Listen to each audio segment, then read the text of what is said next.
Hello again, and welcome to the second episode on the background of the Lineage series of historical fiction novels. My name is Michael Paul Hurd. I am the owner of Lineage Independent Publishing and author of the Lineage series. There are currently 10 books in the series, and an 11th is on the way. They do not have to be read sequentially, as each novel has been written as a standalone based on a chapter in the first Lineage novel, which I discussed in episode 1 of these podcasts. In this podcast, I am going to talk about some of the historical events behind Soldier, Citizen, Settler Lineage Series Book 2, which was first published in early 2020. I had originally considered discussing the synopsis of the book, but decided that the history was just as compelling as the story, which is based on a composite of several of my ancestors whose families had settled in Connecticut and eventually fought in the Revolutionary War. Let's start with 1777 to 1778. The Continental Army spent the winter at Valley Forge, roughly 25 miles northwest of Philadelphia, Pennsylvania. Baron von Steuben arrived in February 1778 as a volunteer and was immediately put to work by General Washington. It was von Steuben who transformed the ragtag and undisciplined Continental Army into a disciplined and professional fighting force.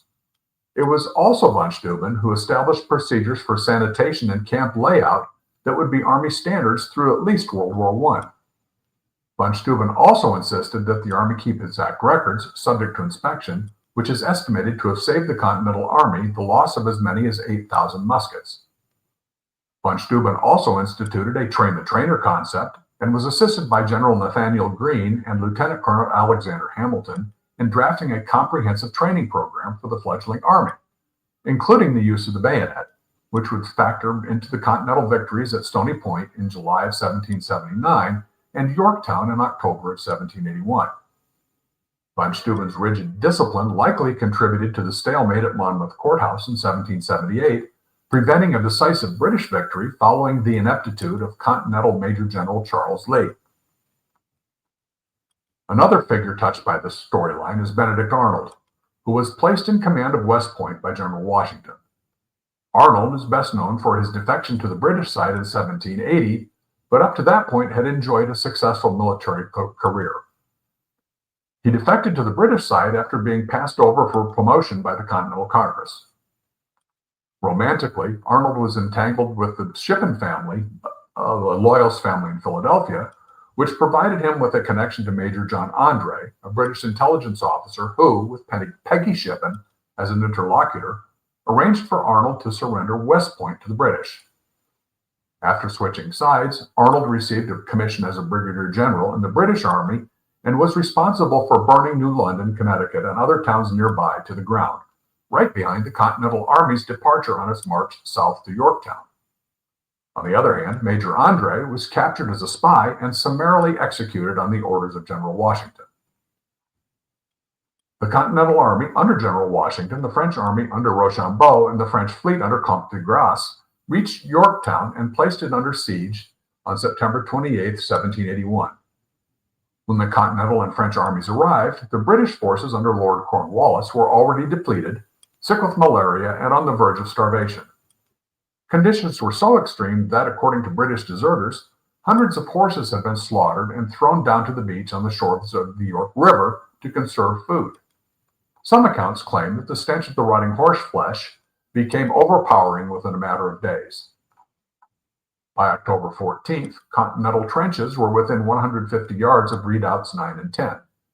It was in the assault on redoubt number 10 that Alexander Hamilton was given his first command.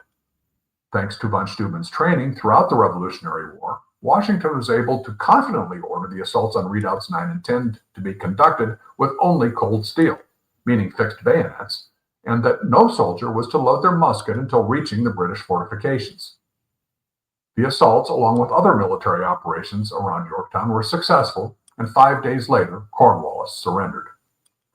After the Battle of Yorktown, the Continental Army returned north to New Windsor, New York, with the Treaty of Paris being signed in September of 1783, after which the Continental Army and most of its militias were demobilized. Unfortunately, some of those soldiers would return to property that had been destroyed by Benedict Arnold's troops 2 years earlier.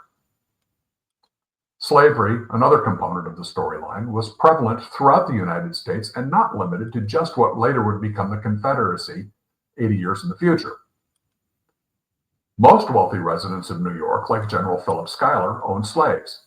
They were rarely called slaves, though, and were euphemistically known as servants. Runaways were pursued by slave catchers known as blackbirders and returned to their owners. It was a lucrative business for some even before the Fugitive Slave Act of 1793. Another interesting point raised in Soldier, Citizen, Settler is the so-called Connecticut Western Reserve, a portion of which was set aside as the firelands. These tracts were intended to be restitution for residents of the Connecticut towns of Danbury, Fairfield, Greenwich, Groton, New Haven, and New London, as well as Ridgefield, whose homes were burned to the ground by British forces in 1779 and 1781. However, very few of the affected citizens are confirmed to have ever settled there, with a good share of the land being sold to speculators between the end of the Revolutionary War and the War of 1812.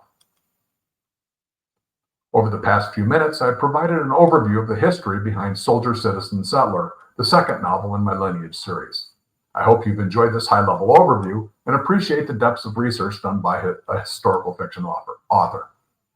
For Lineage Independent Publishing, I'm Michael Paul Hurd. Thank you for watching.